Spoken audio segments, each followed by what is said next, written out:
আল্লাহ তাআলা বলেন, ইন্নাল্লাহা ইয়া'মুরু বিল আদলি ওয়াল ইহসান, নিশ্চয়ই আল্লাহ রাব্বুল আলামিন তোমাদের জন্য নির্দেশ প্রদান করতেছেন বিল আদলি ওয়াল ইহসান, ন্যায় বিচার করার জন্য এবং ইহসান করার জন্য।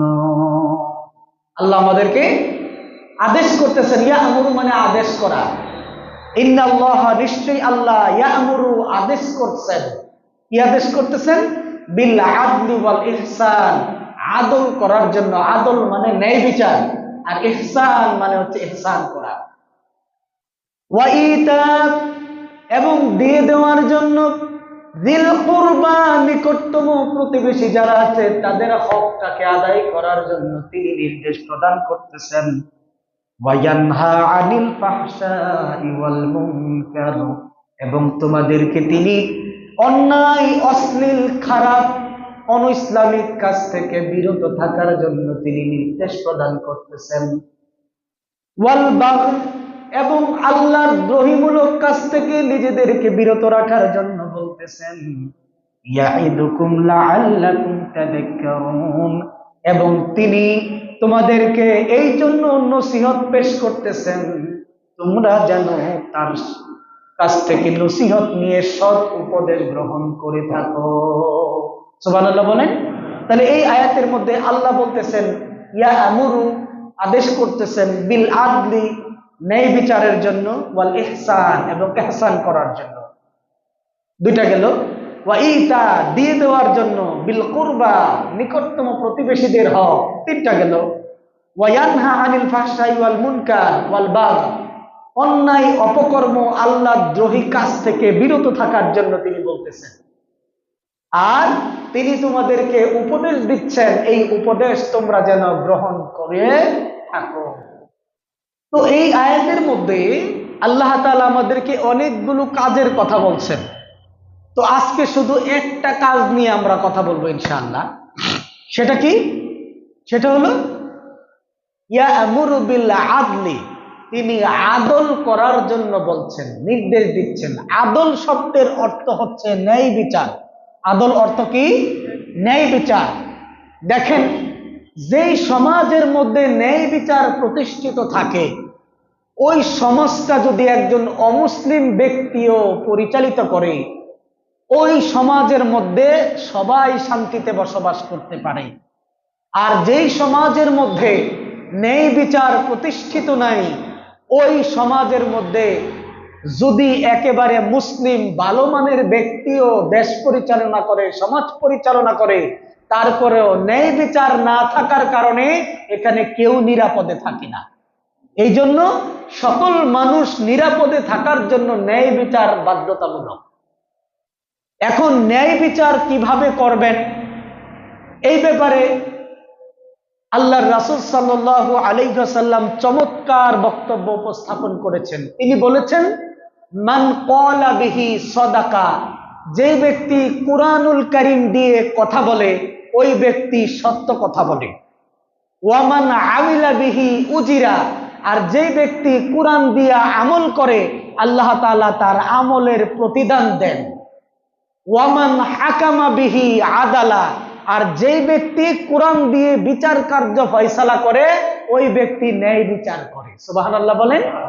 তাহলে আল্লাহ তাআলা বলতেছেন আমাদেরকে ন্যায় বিচার করার জন্য, আর রাসূল বলতেছেন ন্যায় বিচার যদি করতে চাও তাহলে কোরআন দিয়ে বিচার করতে হবে, তাহলে ন্যায় বিচার করা সম্ভব।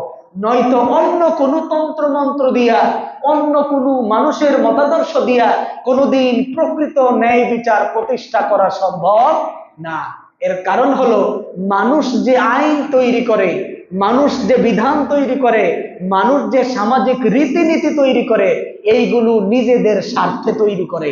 অনেক সময় স্বার্থে যখন ব্যাঘাত ঘটে তখন এই আইন রীতিনীতিকে তারা পরিবর্তন করে।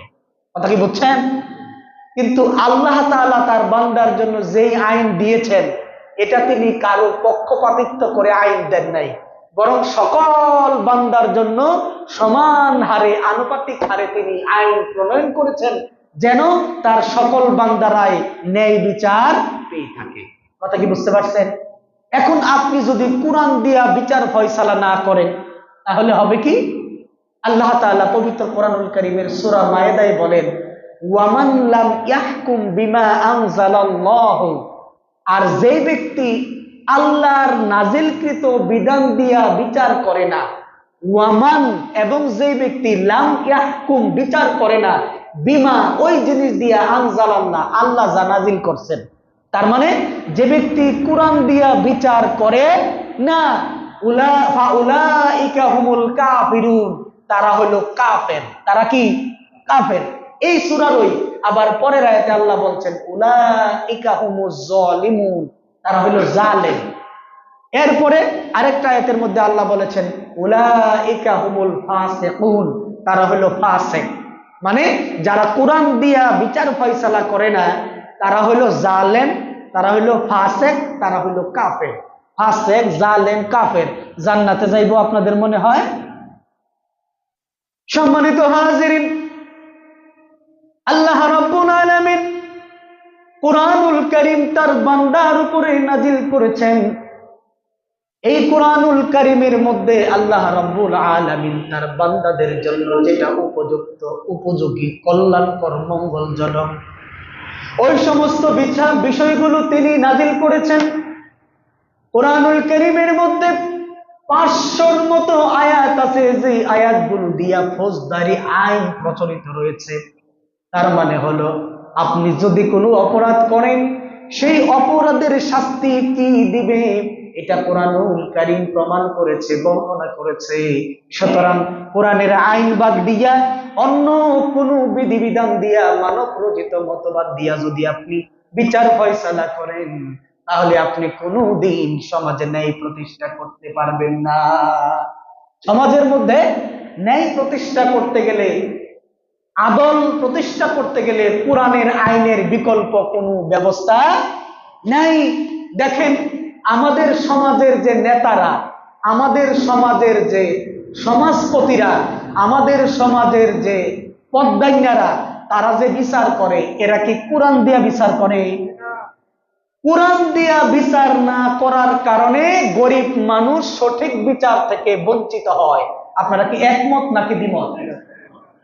এর কারণ হলো আমাদের পদ্মাইনা নেতাগরে যে ব্যক্তি টাকাওয়ালা, পয়সাওয়ালা, তারা রাতের বেলায় দেখা করে হাতে কিছু গুজ্জা দিয়ে আসে, যার ফলে পরের দিন গরিব মানুষটা মজলুম, ওই মানুষটা নির্যাতিত হওয়ার পরেও দেখা গেল টাকা খায়া আমাদের নেতারা জালেমের পক্ষে রায় দিয়া দেয়। ঠিক না? ব্যাপারটা এরকম। একটা ছোট্ট গল্প শুনছিলাম, আবুল হাসেম মোল্লা, শুনছেন না ওনার নাম? উনি বলছিলেন এক লোক আরেক লোকের সাথে গল্প করতেছে। কি গল্প? তিনি বলতেছে, শুনছস অমুক জায়গায় নাকি 12 হাত নদীতে, 12 হাত পুকুরে 13 হাত লম্বা একটা মাছ আছে।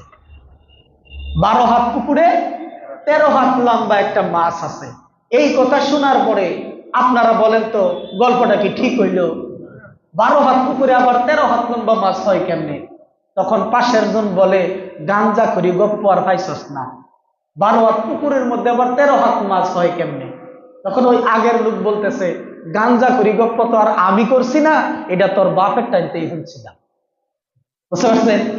এবার ওই বেচারা বলতেছে, আব্বা যেহেতু কইছে তাইলে মনে হয় হাসা হইতারে। তাইলে কিভাবে হাসা হইতারে?